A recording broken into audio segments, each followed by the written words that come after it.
Mutation. Wo tut man seinen Laptop hin? Brauchst du den? Weiß ich nicht. Weiß nicht. Eigentlich nicht. Ja, oder? Dass da keine Notizen zu sehen sind und ich glaube, es ist Backend. Also eben als wir auf der Bühne sind, war es, guck mal, ist doch hier Presenter Mode. Ich glaube, die haben nur quasi händisch diese Startfolie hinzugefügt, damit es einheitlich ist. Und es sind doch jetzt auch gar nicht so viele Leute hier. Naja, das das hat der Raum verletzt. Wenn ich jetzt cringe und sage, bin ich mit alten Forderungen anfangen.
So as we were running late with the last session, we're going to wait another 1 or 2 minutes before we start, just so you know.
But do you see us when we do like that and that? Yeah, it's him in the room. Oh, okay. But can we tell him to switch this one on? Okay.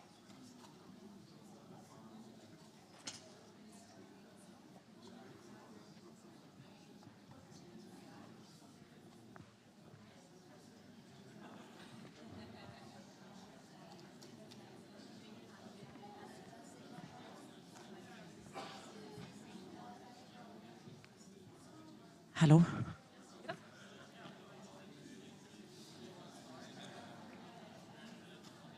Ja. So hello everybody. There's still people coming in, but maybe we will start because then we won't break your lunchtime.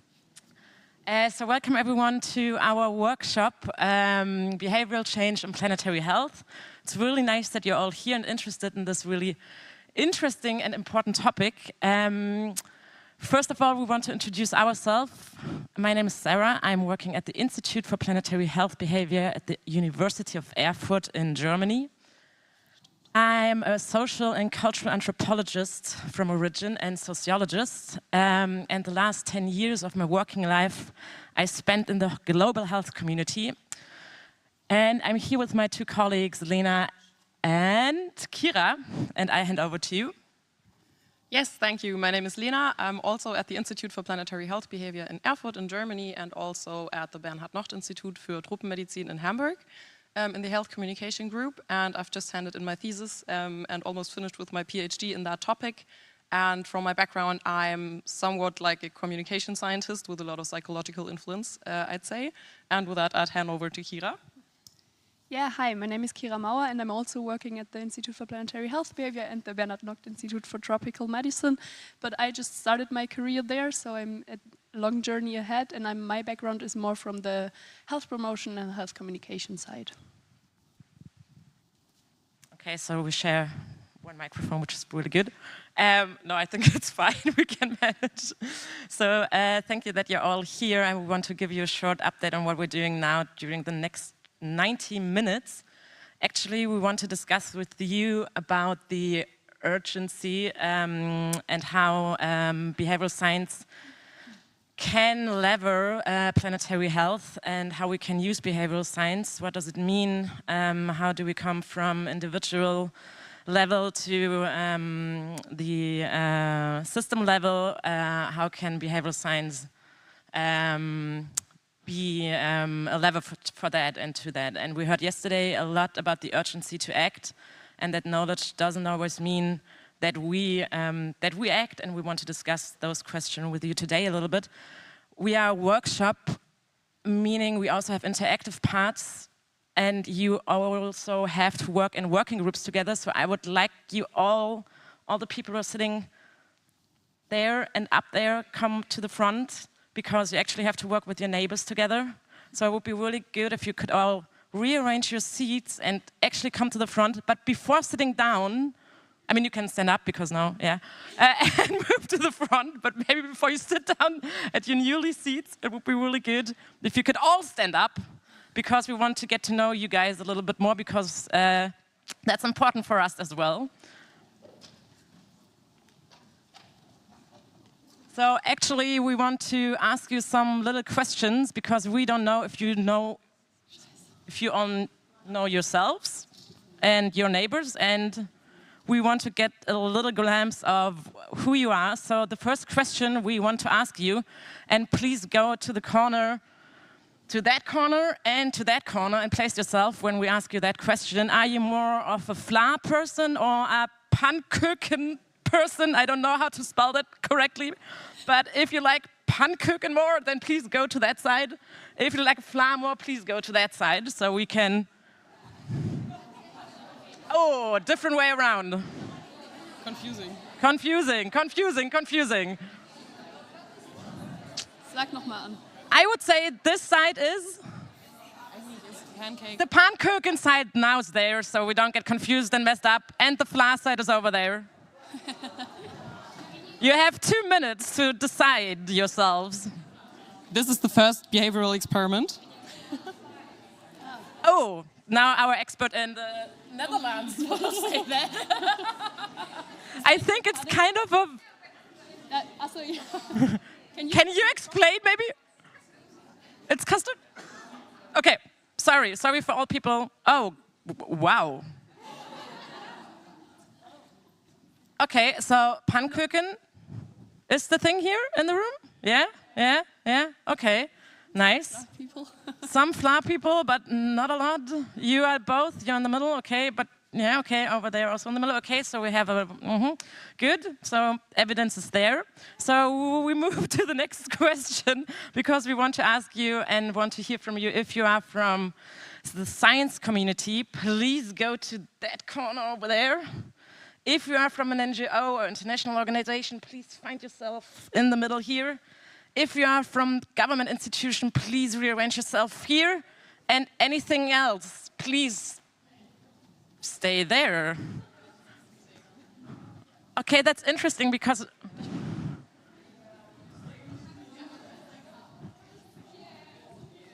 So the anywhere else, come to me.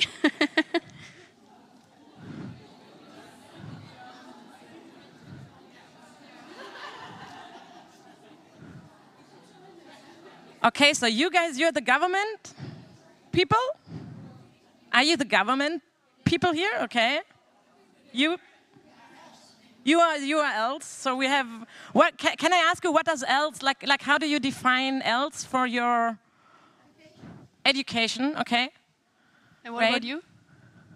Industry. Industry, yeah, okay. Occupational health. Yeah. Education. Oh, okay, nice. Okay, so government, we have a few people here. Yeah, yeah, yeah. So you're also government? Yeah, okay. And then we have, okay, so now it's a little bit difficult to tell from here. Where's the line between scientist community and the NGO community? You're both also NGO over there?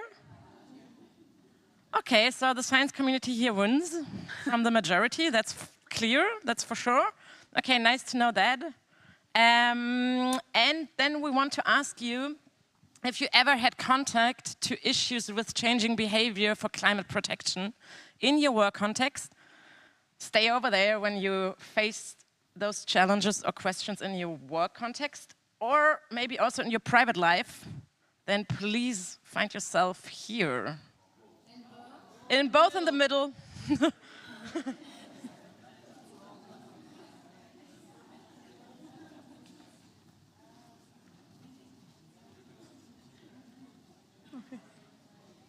Okay, only one person right now.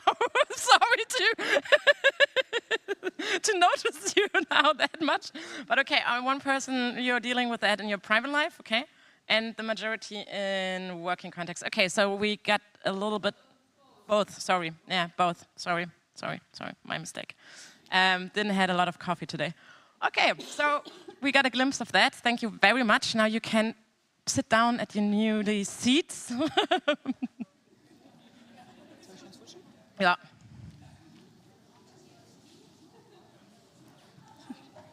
Session interaction.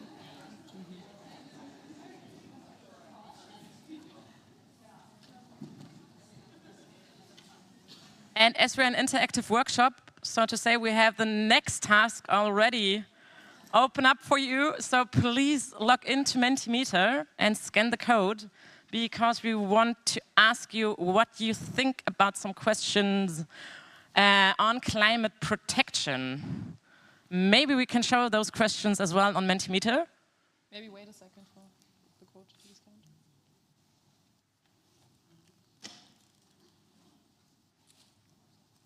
Is it possible to switch to Mentimeter slides to see them on the big screen? That's perfect. So we want to ask you, how strongly do you support political climate protection measures in general, and just drop your strong support or not so strong support on the line so we can have a picture.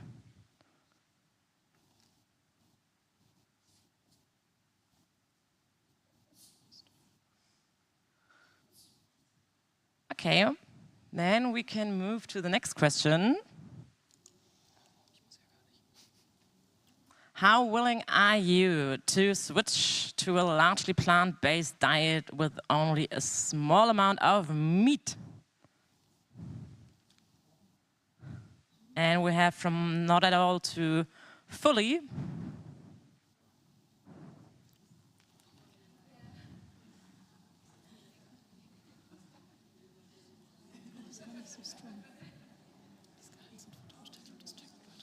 So, thank you for answering that. It gives a lot of discussions, maybe, I hear in the room about that question, is it?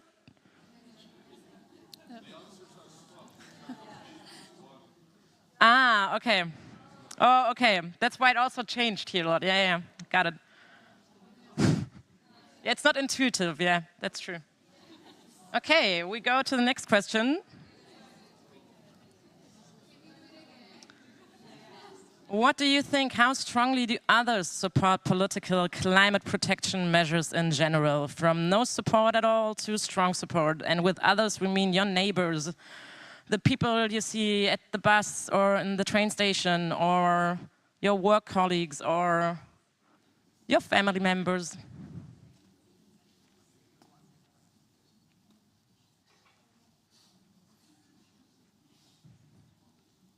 Okay, so that's constant in the middle. I think those were our 3 beginning questions. Oh no, we have one more left, sorry. So one more. What do you think, how willing are others to switch to a largely plant-based diet? So not you, but your surroundings. Oh, wow, okay.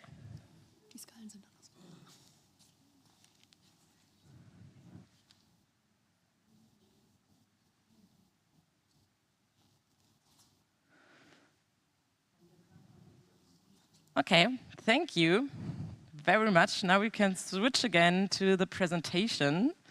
Because before we start working with you guys and you guys start working with us, we want to introduce ourselves a little bit more. As you can see, this is our working group.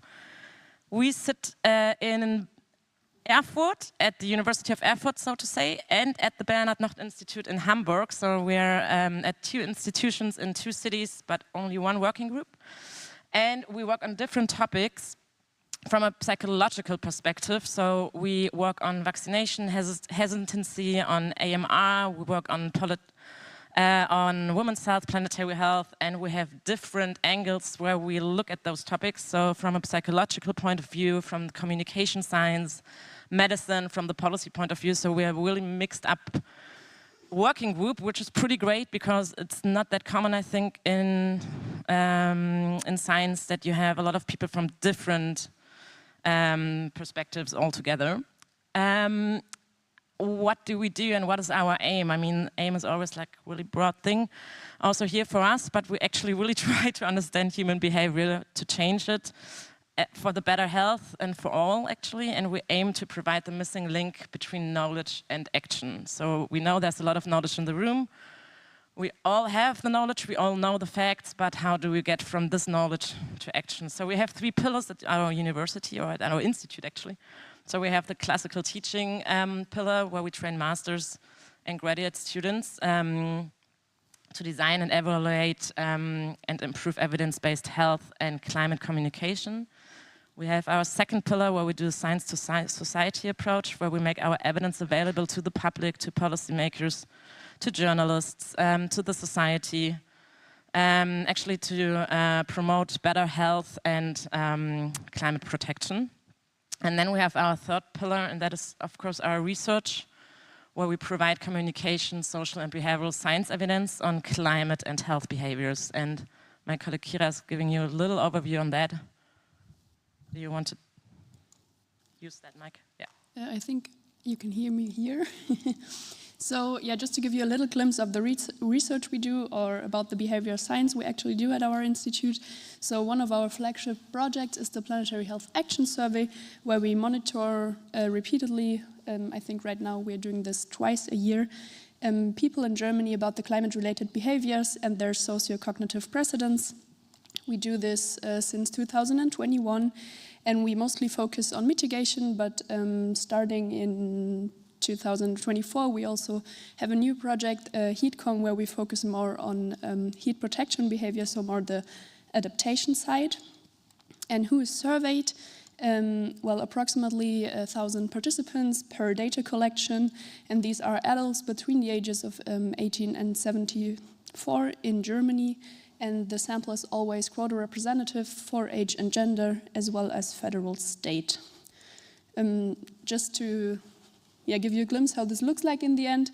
So we are looking at the readiness for climate action and the psychological determinants of it. So for example, we look in on how people trust in institutions like the government or NGOs, and so on, or the health-related risks they perceive, and the readiness for action, readiness for climate action, we think of it more as a broader perspective, so we look at it at 3 different levels. So on the one hand, we look at individual behavior, like for example, the people who are driving their cars, but we are also interested in their policy acceptance, so what they think about a speed limit, for example, and in the end, we also take a closer look at their political participation behavior, if they join demonstrations, or considering climate change in their voting behaviors. This data is mostly correlational. We started with that, but right now we are more and more analyzing causal relationships between the predictors on the right-hand side with the indicators on the left-hand side. But PACE is just one example how to investigate behavior and how behavior science can support the planetary health movement. But the big question, I think, is what's happening with all this beautiful data and the evidence we create. I think this is also the question of this conference here in general. It's about the urgency and agency. And with behavior science, it's with every other discipline as well. What we know is definitely not how we react. But we are on the point in the middle of the graphic where it's very important to gather all the evidence we have, but more importantly, implement those evidences to work on the transformation towards a planetary civilization. To make this more figuratively, this is the situation we're right now in. So it's a dog sitting in the middle of the fire, and he sees what's happening, and more importantly, he also knows how to get out of the situation. And it's very important now to get to this, because I think it's very obvious. But the question here is what makes the dog act and take control of the situation? And this is where behavioral science can join in and be part, like a little puzzle piece we need to get into transformative change and extinguish the fire. Of course, we are not the only ones who think in this way. There are a lot of international and national institutions that emphasize the relevance of behavioral insights for the transformation, which can be then reached via behavioral science. But now we want to know what you think or what comes in your mind when you think of behavioral science for climate protection in general. So please share all your thoughts. Maybe we have a little word cloud of all the facets of behavioral science in the end. That would be very nice.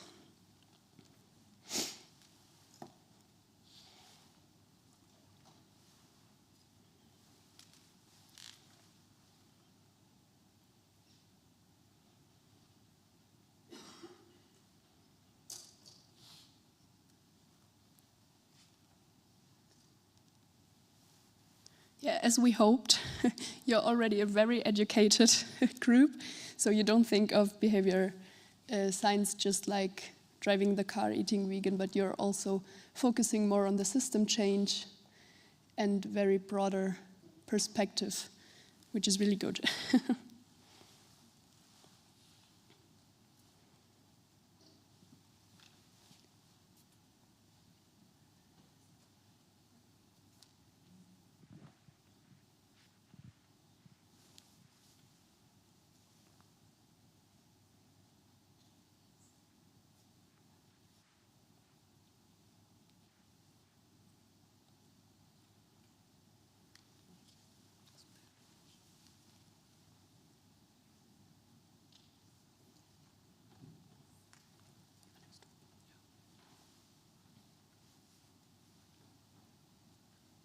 Yeah, as Kira already said, a lot of professionals here with intention-action gap, all the barriers we see, a lot of system change, but also a lot of individual behavior. So you will find in the next few slides we're presenting that a lot of those things will come back to you.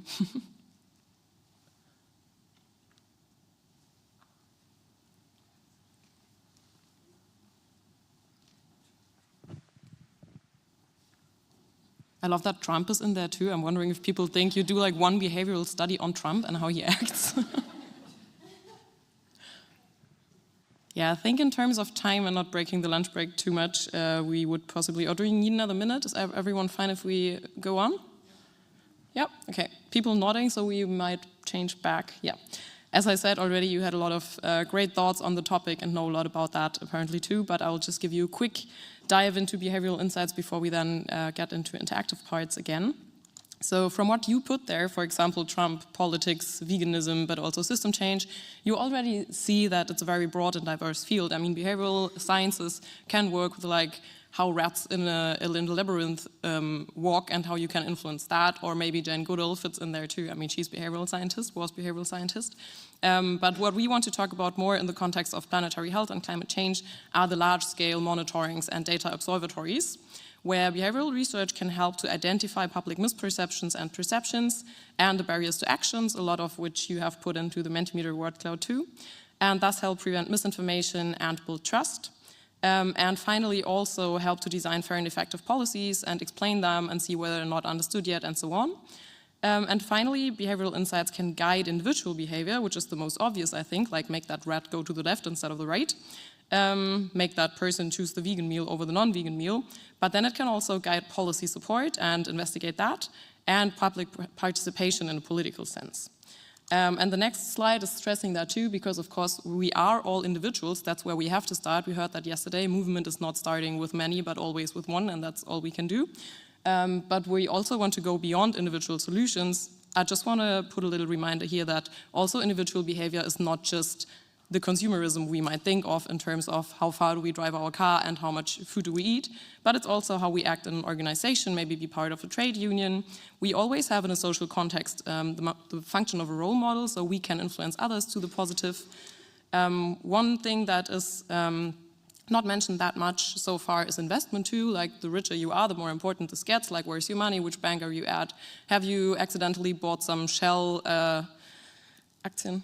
Fonts.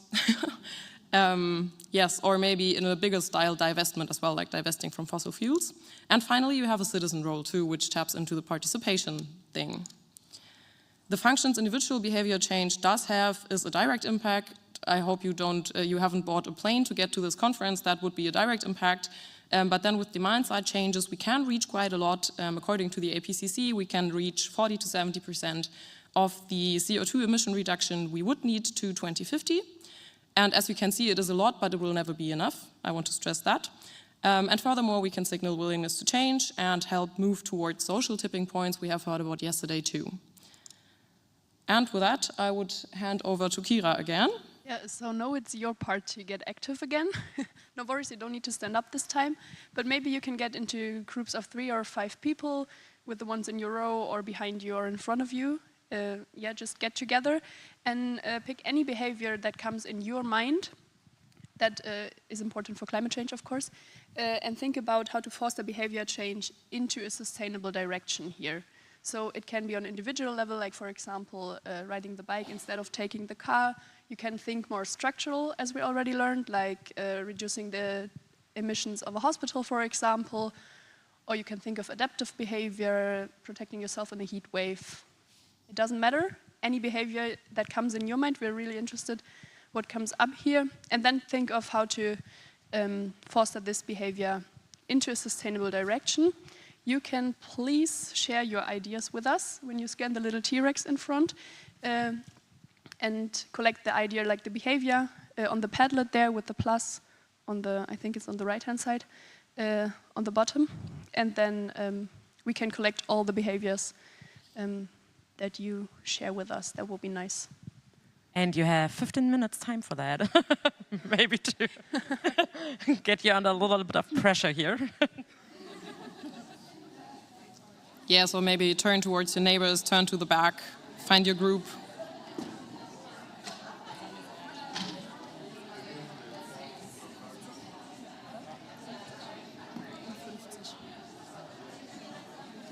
And if you have any questions, just let us know.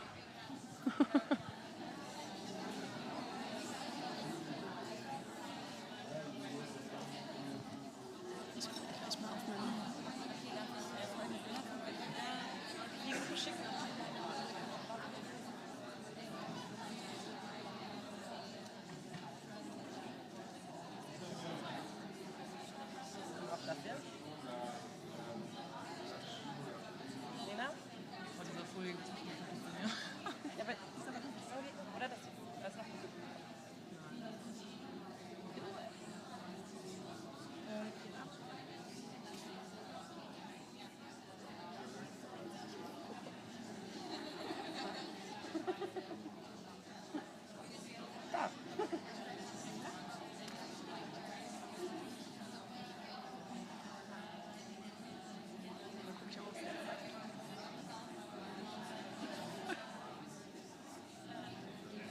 so schlimm, wenn man redet. If you find it hard to pick a behavior, maybe really think of what you're confronted with in your professional life too.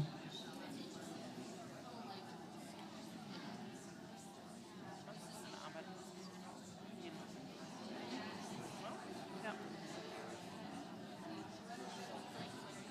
Und Pace-Modell ist ja eigentlich cool. Ja.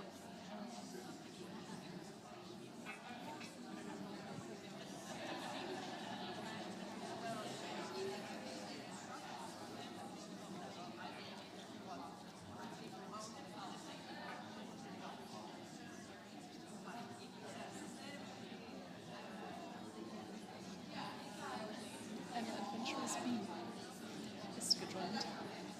Ja, schon cool.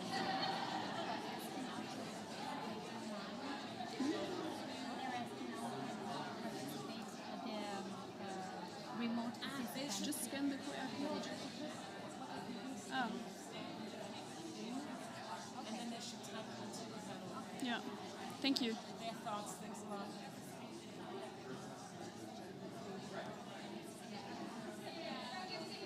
Wir haben online.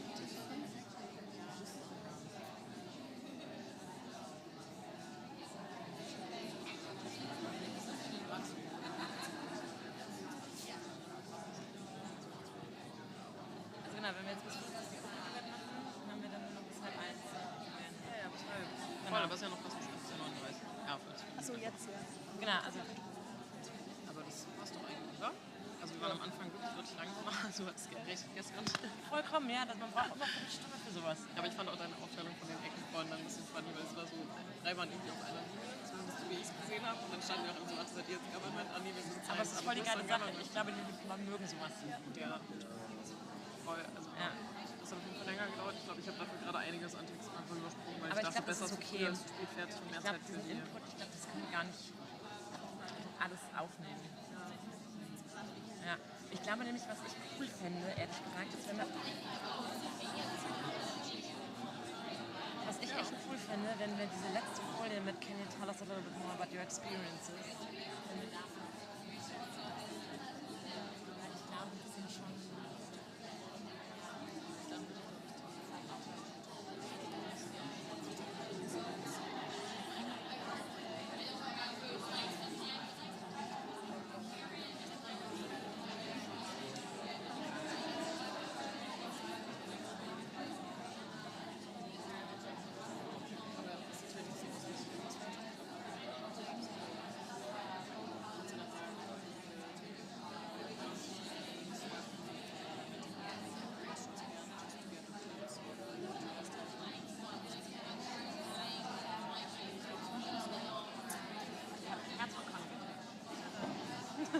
Wollte ich nur sagen. Genau.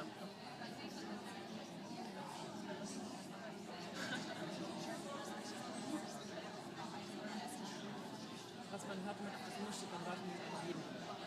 Einfach mal mit meiner Geschichte natürlich voll verwirrt, weil ich mir dachte, irgendwas stimmt nicht und irgendwas, was voll hellhörig ist, wenn man hier steht, weil das nicht geht, macht ja nichts, aber es ist mir nur so aufgefallen, dass dann sagen so, was habe ich jetzt falsch gemacht, habe ich irgendwie was vergessen, da habe ich, also genau, das war so hell, weil der Sound ist. Das ist spannend.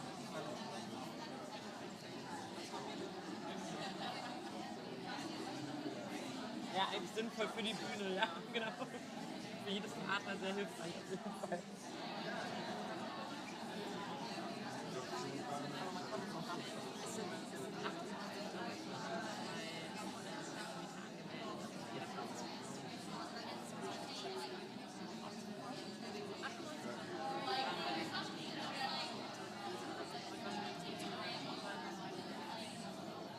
So, weil ich hätte auch nur 98.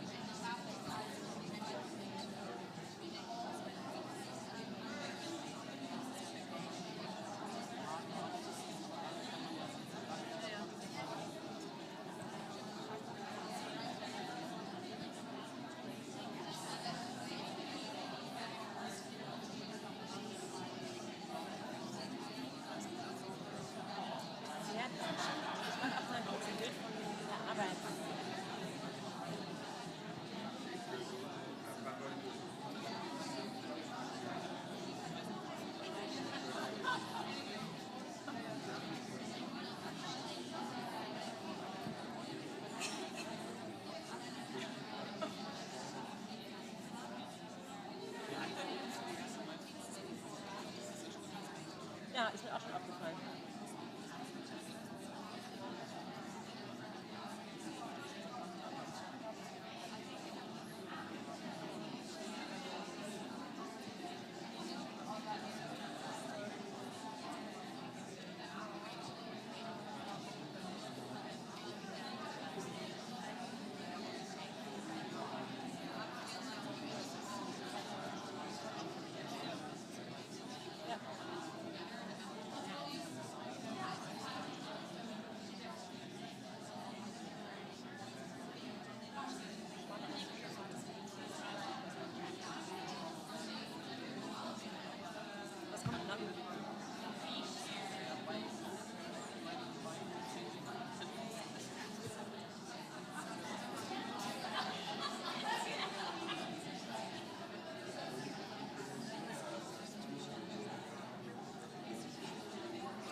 Aber das ist voll geil. Oder?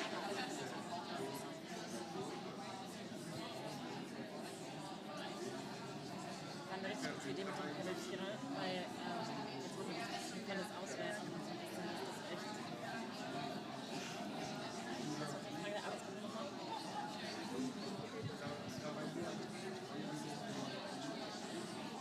Just for orientation purposes, you have about 5 minutes left.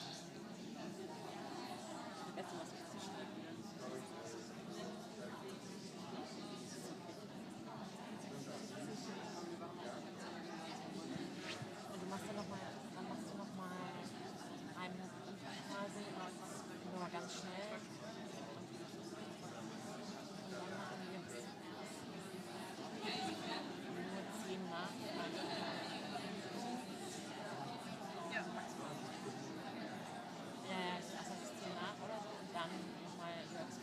Oder kommt dann noch? Genau. Ja, die müssen wir halt abmachen, aber vielleicht.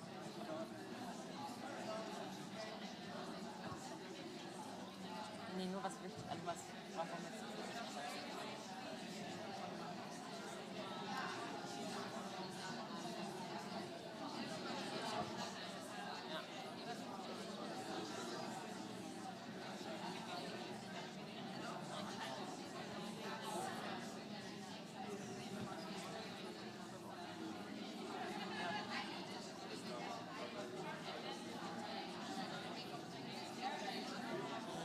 Warme Brühe wegen den Lichtern.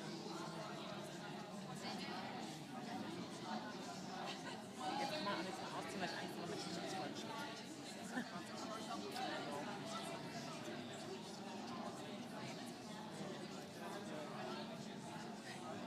Aber krass, wie viele doch Wissenschaftler hier sind, ne? Also ich gerade, also ja, ich auch, dachte ich auch. Ich fand es krass, dass es nicht nur so wenige sind, so Policy, Government Level.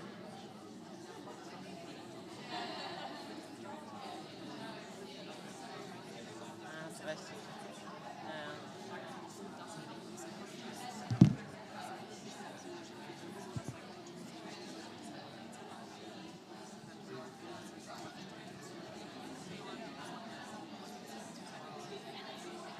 Und interessant,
Okay, people.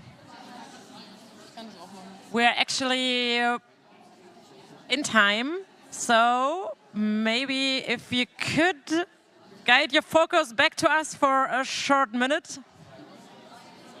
I have the feeling there's a lot of discussion going on and still not everything outspoken.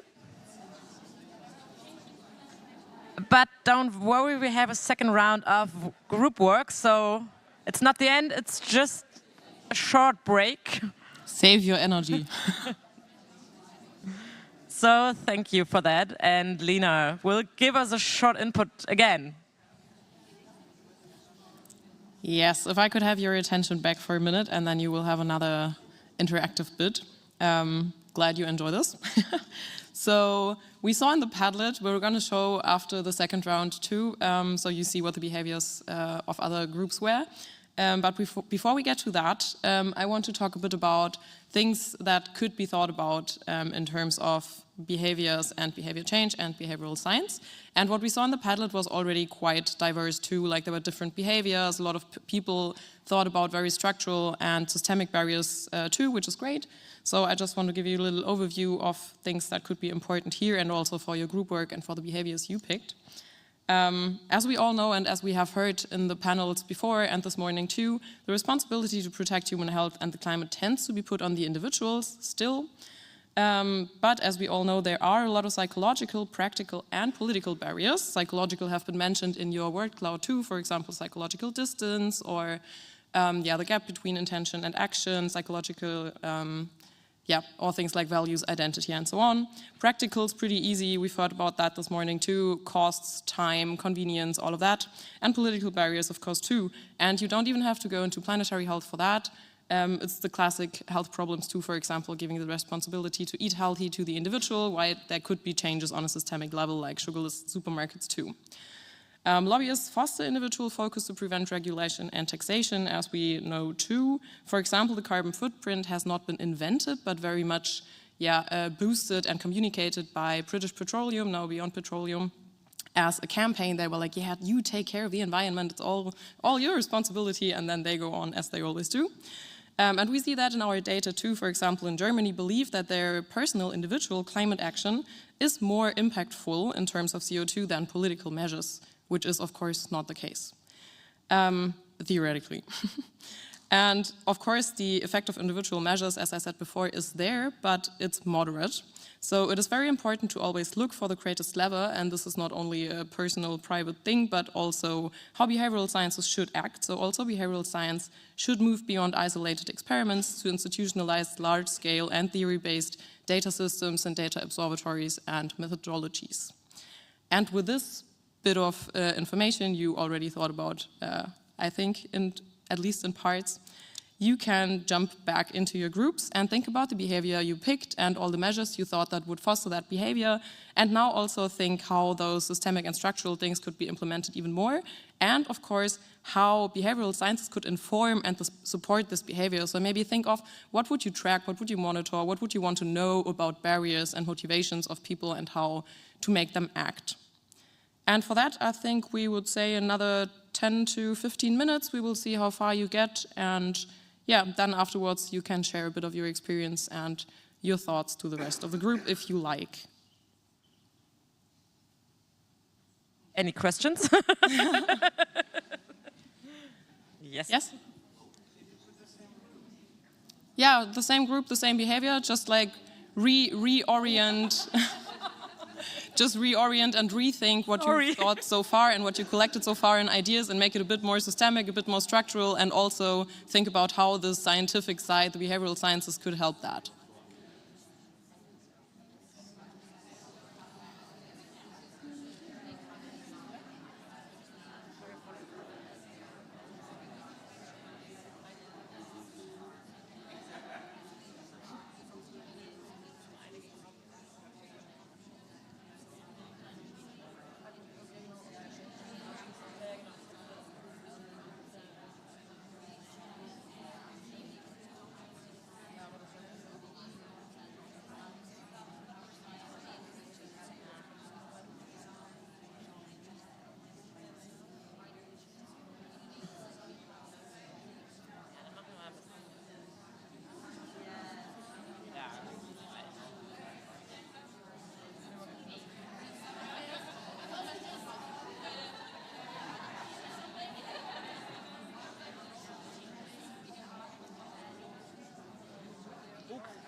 Echt?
Nee, voll. Ich war mir nur gar nicht mehr sicher.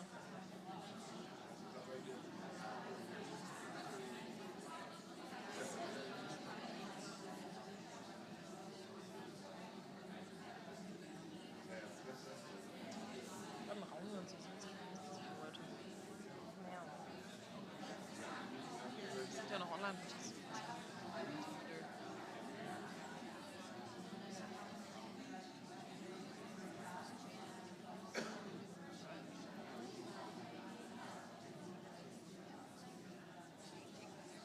Ja, schon wieder Hunger. Ich esse kurz ein Backchen Sub oder so. Aber es ist too early.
It's now about 5 minutes left again.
Habe ich schon, ne? 4, ja.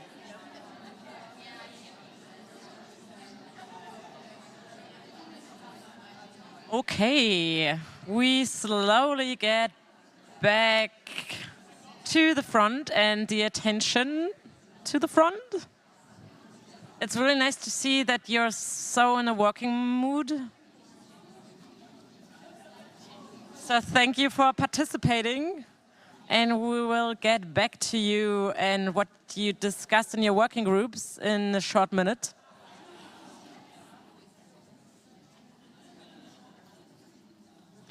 Ich mache jetzt nichts mehr, oder? Ihr guckt mich gerade so an. Nee, das wirkte jetzt schon so, als würdest du die Gruppenarbeit beenden.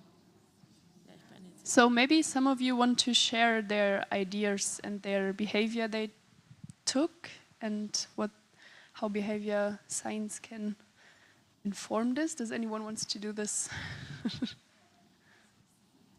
Just in like one word, what you discussed doesn't have to be a big monologue. Yeah, you can maybe just tell us the behavior you decided for and then tell us which challenges you stumbled onto. And maybe our tech professional can change to the Padlet so we can see all the behaviors. And it's, yeah, perfect. Oh, wow. Thanks.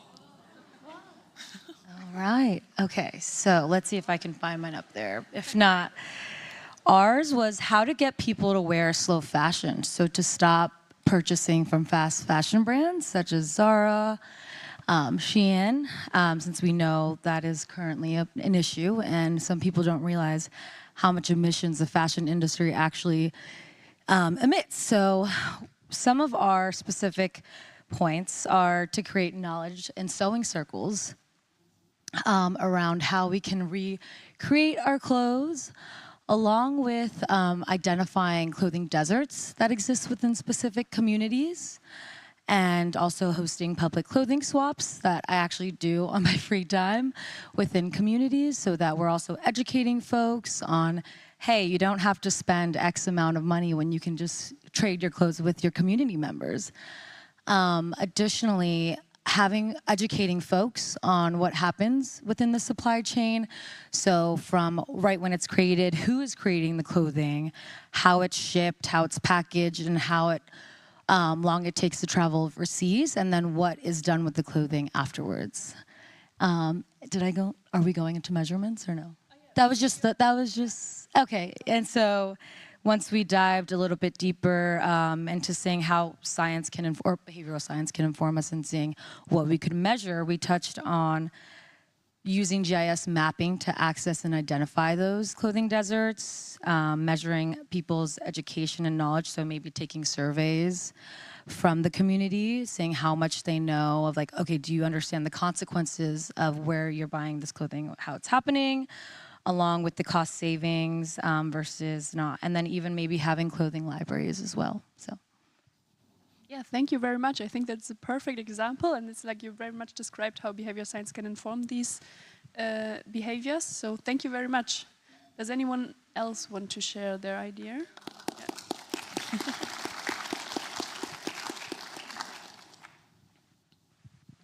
Yeah, we discussed a lot about active travel.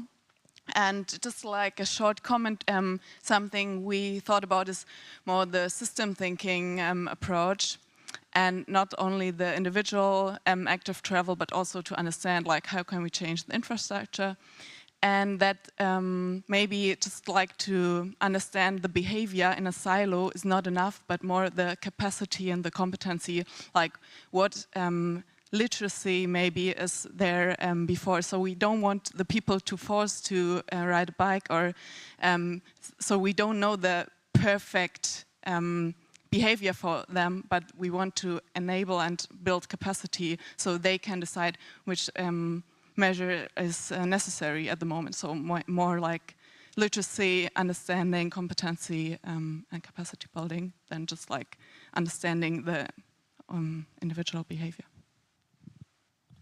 Yeah, thank you very much. This is also a huge part of behavior science. Thank you. Someone else? Yeah. when it comes to science perspective, we always write papers and we put them in journals, but we don't communicate with others. For instance, the governmental institution and so forth, because they are the ones to put things into action. What we used to do is just to look at the problem, try to show different kind of solution from our materials, but we don't communicate with those institutions. So I think the most important element is to know how the scientists and the government can work together to try to show their result and put them into action. Thank you.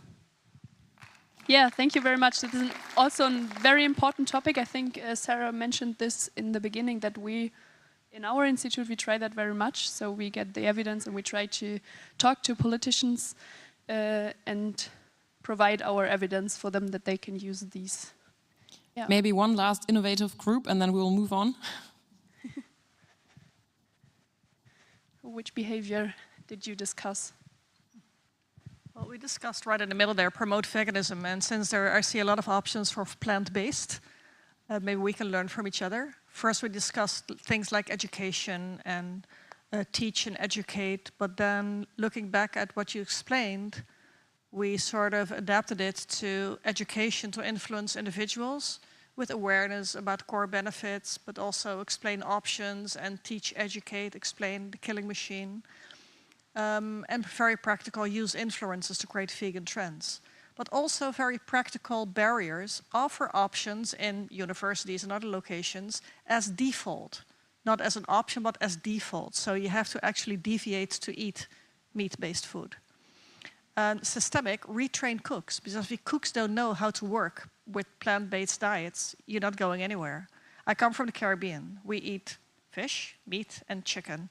Oh yeah, and there's green too. So systemic, also governments subsidize plant-based products and not animal-based products. So it's actually the cheapest option.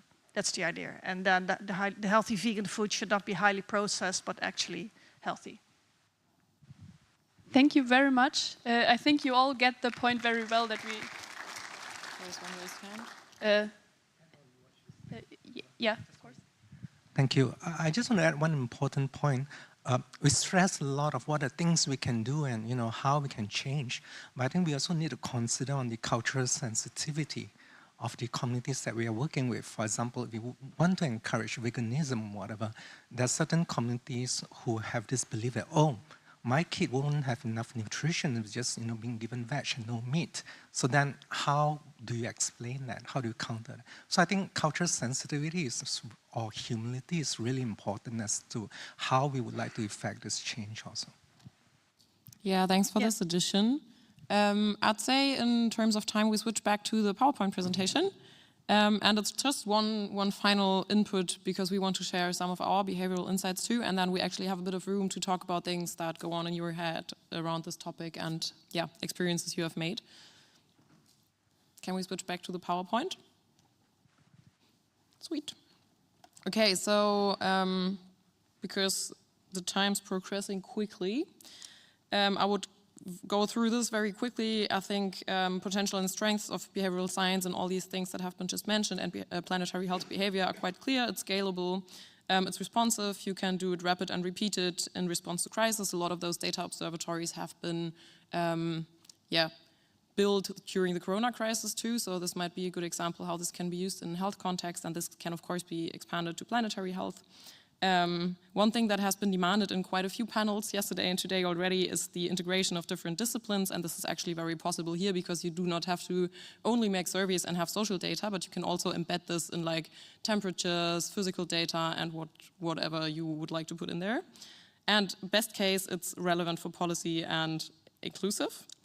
And limitations and challenges, just also very quickly, of course, it's not easy and it's not cheap to set up big surveys with a lot of people. It's a lot of time and money and expertise that flows in there. The data integration is not always easy. Of course, there's a global imbalance. We've spoke about that already too. And then it's always very complex. I think that's visible here on the left-hand side. It's social tipping points. It's our meteorological, physical science databases. Everything interacts. There's feedback loops, and everything has to has been to take into account, you know what I mean. And finally, there's an implementation gap, and this has been mentioned by you guys too. Just because you have the data doesn't mean something's going to use the data, which is kind of frustrating sometimes, and you have to make that happen and yeah, talk to policymakers and so on. And just from the insights we have gained so far, because we have a focus on health communication, things that we can take from our data and have partly been published too, is that the risks have to be communicated realistically, as that fosters the readiness to act, but also while strengthening self-efficacy, like don't go only for the doom scenario.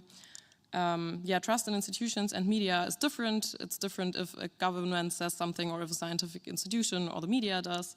So there has to be a careful selection of the messenger. Use the trust where you already have it and strengthen it where needed, because politicians will always have to talk about climate change, but they're not the most trusted ones. So this is a gap we need to fill somehow.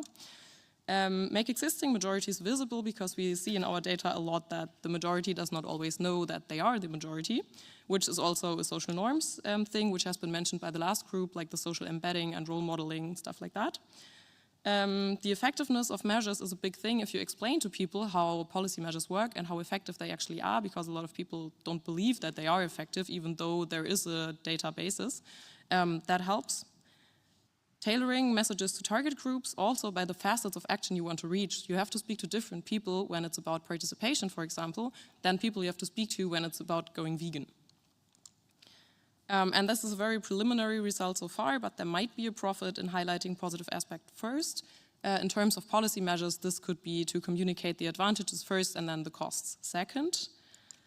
Yeah, and I'm kind of repeating myself saying climate action is a systemic task, but we have to use the levels we have from an individual to a systemic level. All those communication hints are not exclusive, but should work in an orchestrated complementary way. And it's all an interdisciplinary, multidimensional topic. And of course, it's very important to have networks and advocacy to also share behavioral insights, for example, which is one reason why we're here, I guess. Yes.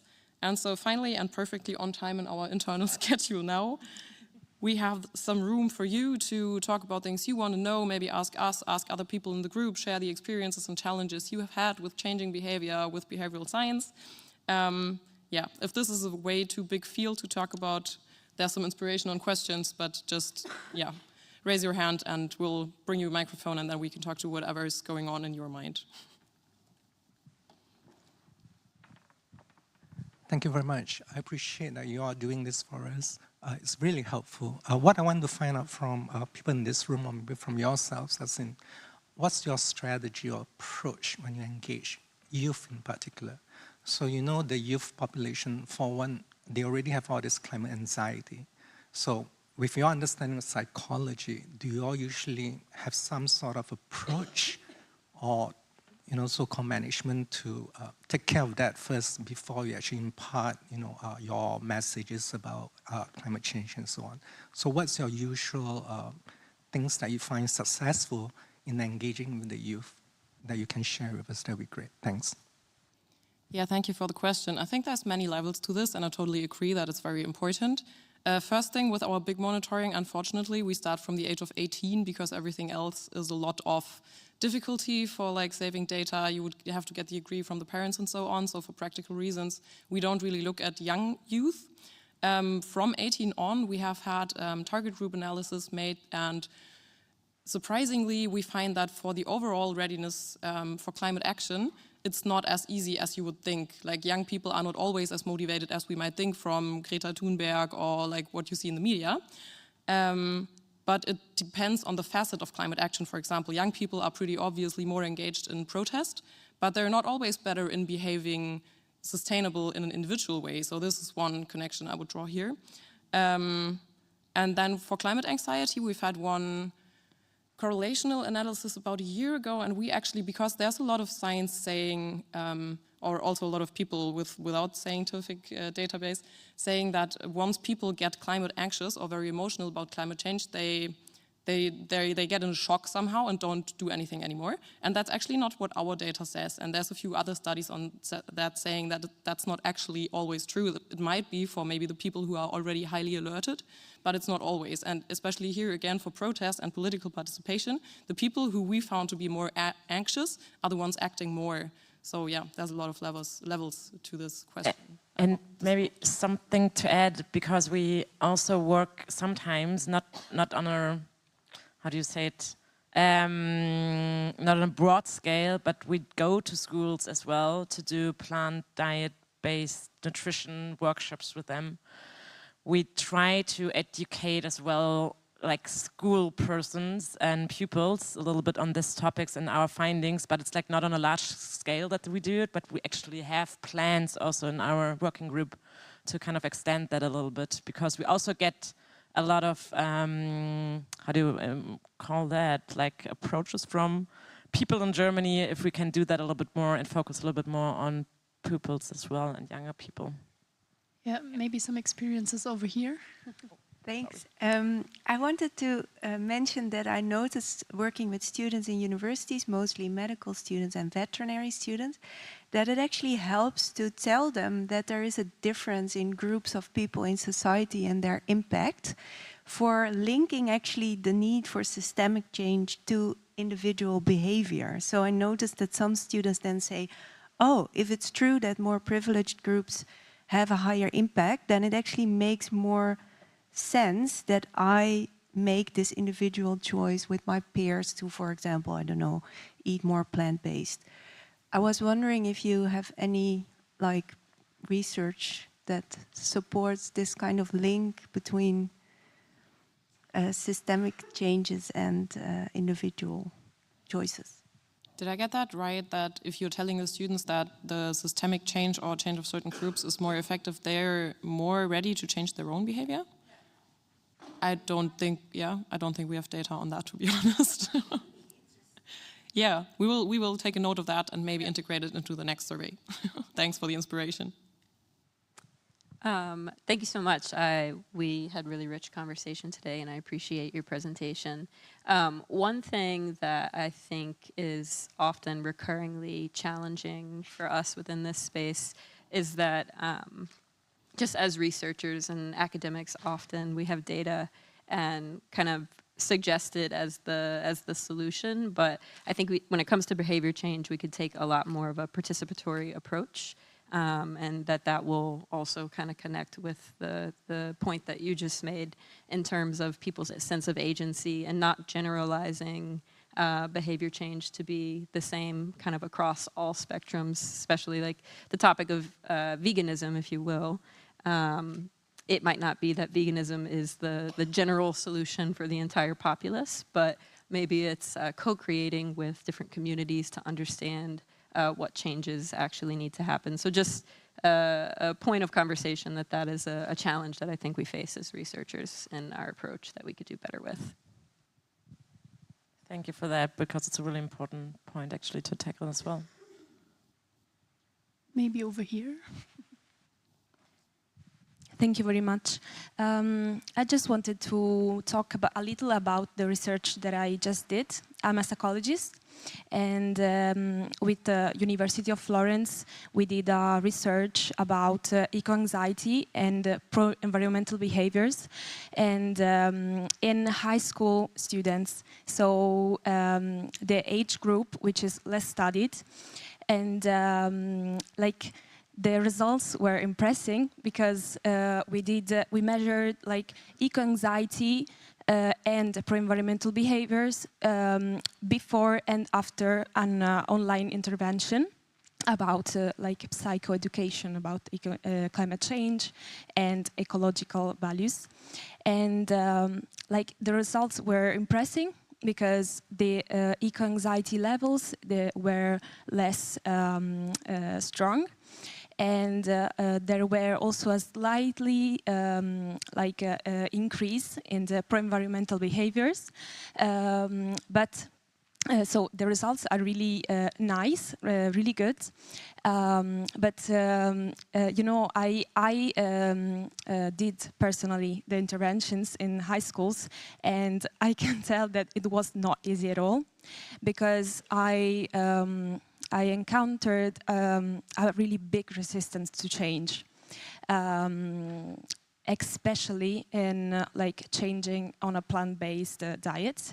I only say that like in a scale, like if we, I presented like a little game about how do you think, how do you perceive like that is useful and doable to change on this like environmental behaviors, and it emerged that they think it's easier to like install solar panels than like eat less meat.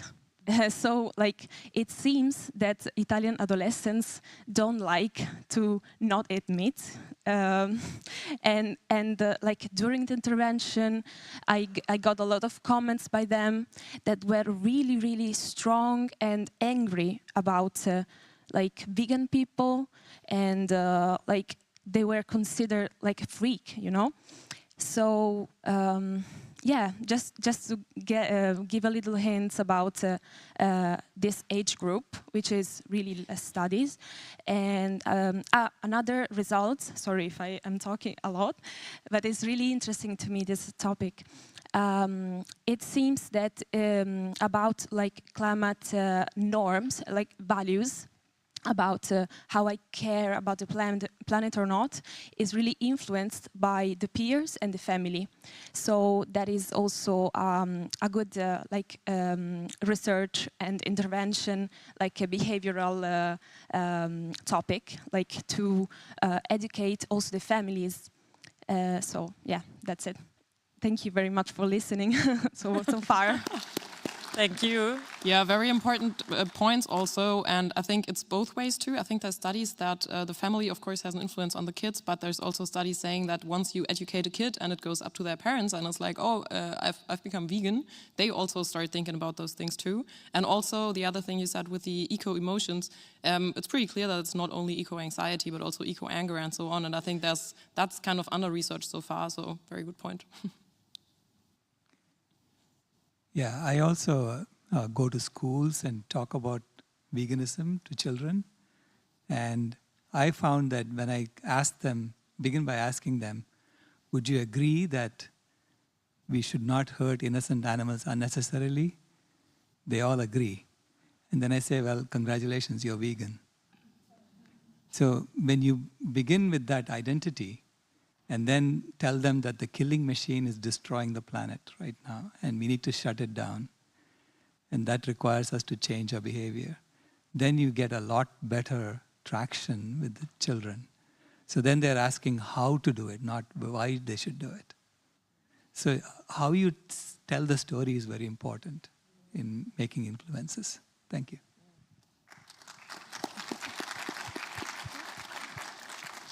Okay, we have one more here. You're quite right. Also, for the schools, the support network in the school is important. So there was a time when we used to have cooks that would cook home-cooked like foods. But now they've decided they want the fast foods in because they can't bother to pay the cook. And so they have all the fries and the fried up stuff in the schools. You have they have the brand names in the schools. And so the support group now, the kids are gravitating to this because the education system facilitates it. But did the education system facilitate it? No, the school administration decided they couldn't bother to go the extra mile to keep the chef. Because the Ministry of Health says, get the fast foods out, but they have not passed a law. Yeah, I think that's a great example of like those practical barriers and costs and how all this comes in and how the behavior is embedded, of course. So I think we have time for like 2 short or 1 long shared experience or question. Hi, I'll keep it short. So I'm representing Doctors for the Environment in Australia, which is an advocacy group back home, and I wanted to share kind of a success story just from my anecdotal observation over the last decade or so. So when I started uni, the thought of planetary health wasn't even considered, and the consequence of climate change and environmental degradation on the health of people was one lecture given by one very passionate lecturer. And in that decade, through kind of collaboration amongst organisations, more scientific research that spread across peers, and integration within the education sector in universities, now climate change and planetary health is becoming a part of the curriculum.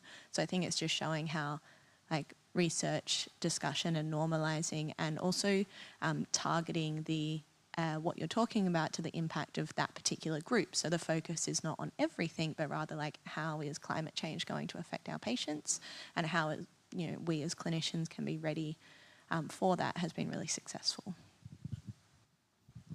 Thank you for also hearing. Maybe one last thought over positive here. note. Thank you. Hi, everyone. My name is Yasmina, and I just wanted to, well, thank you for all your interventions, but also speak to kind of the eco-anxiety, because in the work that I do, we also speak a lot about shifting the narrative, so with schools, students as well, and kind of also moving it to more eco-ambition and agency, so like we've all heard over the past day already. So my question, I guess, to the behavioral scientists in the room as well is there evidence of kind of positive reinforcement and that kind of, I'm going to say, a more positive narrative being more agency inspiring than the typical threats, etc. And I think you touched upon it a little bit in the last slide, but just wanted to hear you speak to that. Thank you. I think the evidence on that is very heterogeneous, because there's a few studies saying that a positive narrative is always more hopeful for motivational, but then there's usually student samples or self-selection bias, so it might be, my guess would be, and that's not evidence-based now, that the hopeful narrative is especially useful for people who already know a lot about the topic, while I think there's still a majority out there who hasn't quite understood the risks yet, and just telling them about all those positive aspects could also keep them from changing behavior, but yeah. There's quite different voices on that, I guess. Yeah, thank you very much. As in every workshop, I think all the nice talks you have, you can do that in the lunch break again, because there's not much time anymore. And we will just want to quickly get back to the Mentimeter questions from the beginning. So when you think about like how much do you support climate protection measures and what you think about others, and I think what we always find in our data, and Lena mentioned this before, is that you by yourself support it very much, but you don't think that others will support it. Or it's the same with the plant-based diet. I think we have you were a pretty good audience. You guessed the support of others a bit better than our sample before. But yeah, just maybe take this home, that the majority doesn't know that it's the majority. So maybe feel a bit more not alone in this world. Maybe we have also a nice quote of Elke Weber from 2015.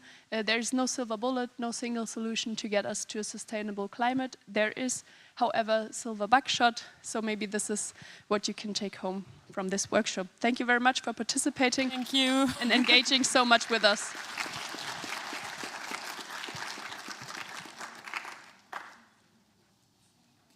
Yeah, so we're perfectly right on time if someone wants to get to the lunch sessions. Oh yeah, we have to stay for the photo. Yeah. Yeah, other than that, if you have any questions or ideas left and urgently want to talk to us, you can also catch us in the lunch break or coffee break or whatever. Or drop us an email.